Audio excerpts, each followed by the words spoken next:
Bonjour à toutes et à tous, on se retrouve aujourd'hui pour une vidéo leçon sur le théorème de Thalès.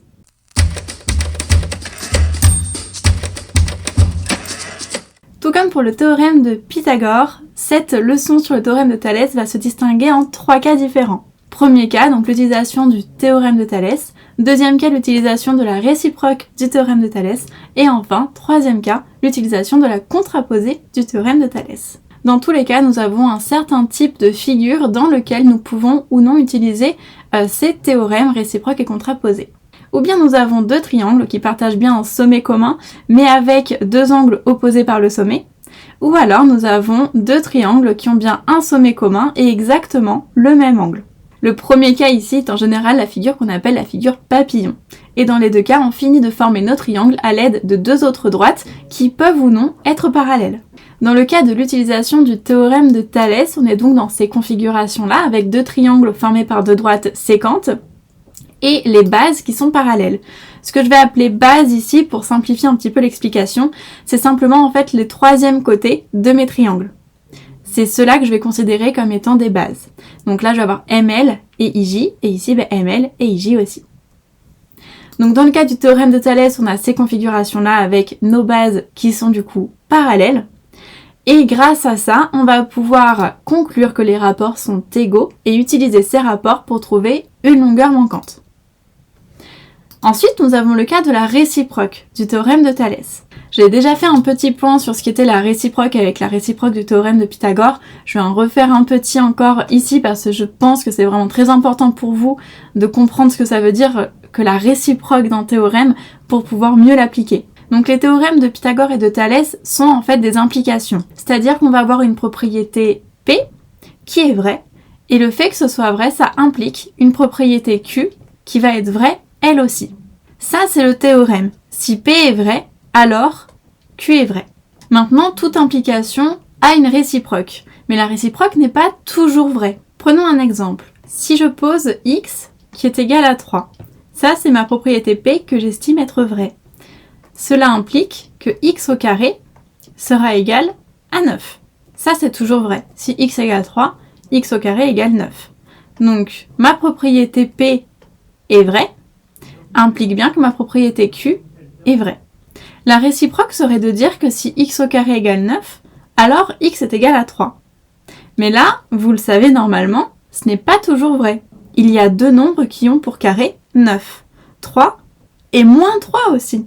Donc le fait que Q soit vrai, que la propriété Q soit vraie, n'implique pas nécessairement que P soit vrai.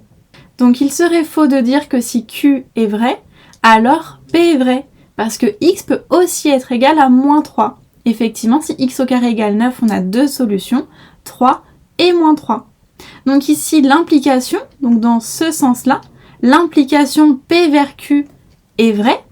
Le fait que P soit vrai implique bien que Q va être vrai, mais la réciproque dans l'autre sens n'est pas forcément vraie. Donc ça, c'était pour faire un point sur les implications et les réciproques. Donc la réciproque n'est pas toujours vraie, mais il s'avère que pour le théorème de Thalès et le théorème de Pythagore, elles le sont.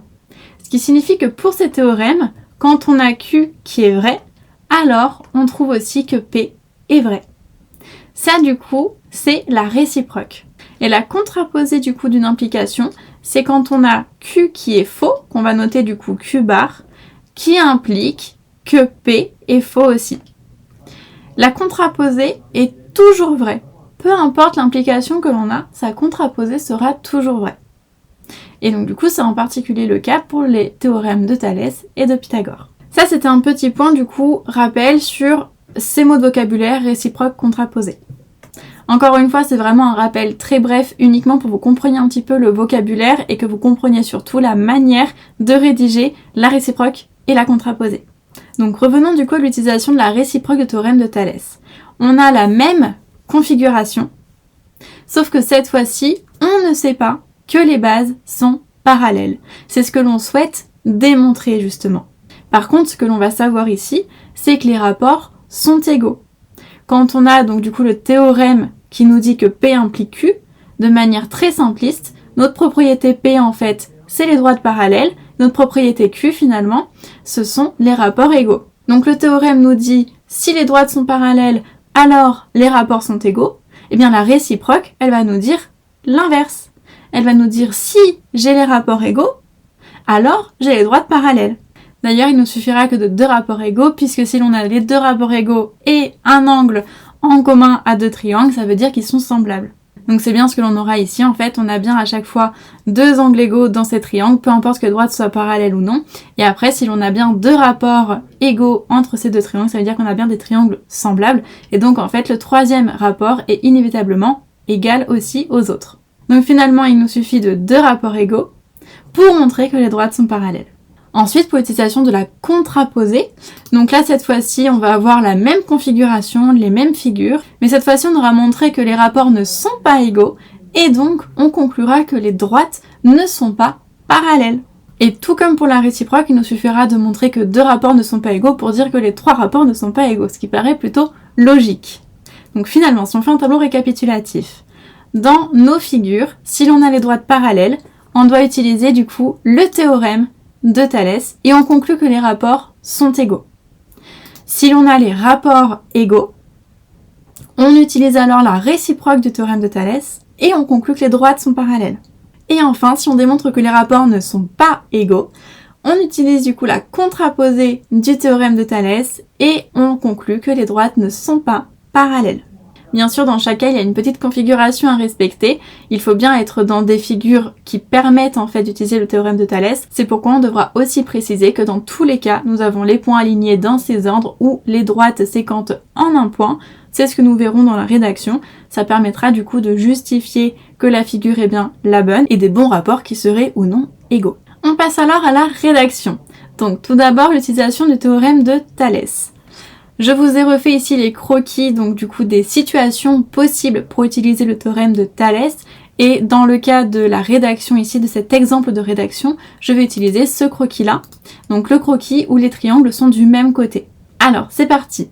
On sait que les droites LM et JI sont parallèles et que les points GMI d'une part et GLJ d'autre part sont alignés dans ces ordres.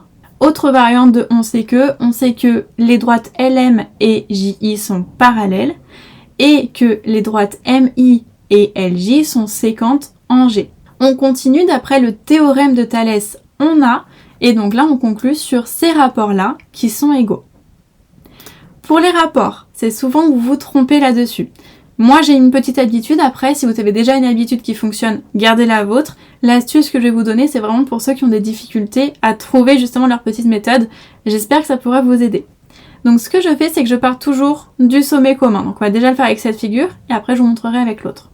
Je pars donc toujours du sommet commun et je reste sur une des premières droites. Je fais donc du coup le plus petit côté sur le plus grand côté. Maintenant que j'ai fait toute cette droite-là, je passe à l'autre.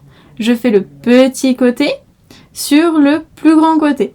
J'ai fini maintenant cette droite-là et je complète avec les côtés qu'il me manque. J'ai fait toujours petit sur grand, donc ML sur IJ.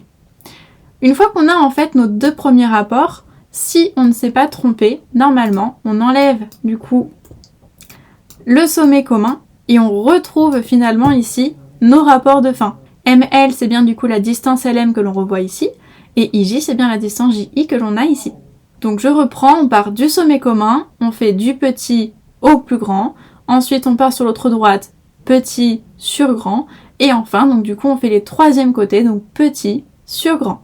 Donc là, je dis petit sur grand, mais finalement, c'est toujours en fait le triangle 1 sur le triangle 2. Si j'applique maintenant ceci sur le papillon, les rapports que l'on aurait, du coup, ce serait GJ sur GM. Donc je fais ce côté-là du triangle 1 sur ce côté-là du triangle 2. Je reste bien sur la même droite MJ. Ceci, ce serait égal du coup à GI sur GL. Je fais bien du coup le côté du triangle 1 sur le côté du triangle 2 qui est sur la même droite, donc sur la droite LI. Et enfin, du coup, je complète avec les 3e côtés de mes triangles. Et je commence encore une fois par le triangle 1. Donc là, il me reste le côté IJ, et ensuite le triangle 2, donc là il me reste le côté ML. Une fois que nous avons nos rapports égaux, le but est d'utiliser ces rapports de manière à trouver une longueur manquante. Donc on va remplacer toutes les distances que l'on connaît par leur valeur. Donc GM c'est 3, GL c'est 4, GJ c'est 5. Nous on cherche GI, donc là on fait un petit produit en croix et on trouve du coup 3 fois 5 divisé par 4. Je vous rappelle que c'est un produit en croix, donc le produit se fait sur la diagonale. Initialement en fait on a 3 fois 5 qui est égal à GI fois 4. C'est l'égalité des produits en croix. Donc finalement la vraie étape intermédiaire de l'égalité des produits en croix, c'est 4 fois GI qui est égal du coup à 3 fois 5. Donc ça c'est vraiment la vraie étape de l'égalité des produits en croix. D'où en fait la multiplication sur la diagonale. On fait vraiment des produits en croix. Et on le fait de manière un peu plus rapide en divisant directement de chaque côté par 4. Et on trouve bien en fait que GI est égal du coup à 3 fois 5 sur 4. Donc c'est ce que l'on a ici. Donc voilà pour l'application du produit en croix. Et ensuite on calcule et on trouve 3,75 cm. Voilà pour l'utilisation du théorème de Thalès. On passe à l'utilisation de la réciproque de théorème de Thalès. On sait que les points GMI d'une part et GLJ d'autre part sont alignés dans ces ordres, ou encore, comme précédemment, les droites MI et LJ sont séquentes en G. Et on a prouvé au préalable que GM sur GI était égal à GL sur GJ. Cette partie-là, cette égalité des rapports, elle se démontre en fait avant la réciproque de théorème de Thalès. Vous allez sûrement avoir du coup les valeurs de GM, GI, GL et GJ. Et grâce à ça, vous allez pouvoir vérifier d'un côté ce que vaut GM sur GI, de l'autre ce que vaut GL sur GJ, et en déduire ou non l'égalité des rapports. Si ces rapports-là sont égaux, alors du coup c'est cette rédaction qui suit cette égalité. Et si ces rapports-là ne sont pas égaux, nous verrons juste après comment on fait la contraposée du théorème de Thalès. Une fois que l'on a écrit du coup ce on sait que, on utilise donc la réciproque du théorème de Thalès et on conclut que les droites LM et GI sont parallèles. Dans le cas où nous avons vérifié ou non l'égalité des rapports et qu'on a trouvé qu'ils n'étaient pas égaux, on va donc utiliser la contraposée du théorème de Thalès. Donc le on sait que commence de la même manière, sauf que cette fois-ci, on indique bien que les rapports ne sont pas égaux.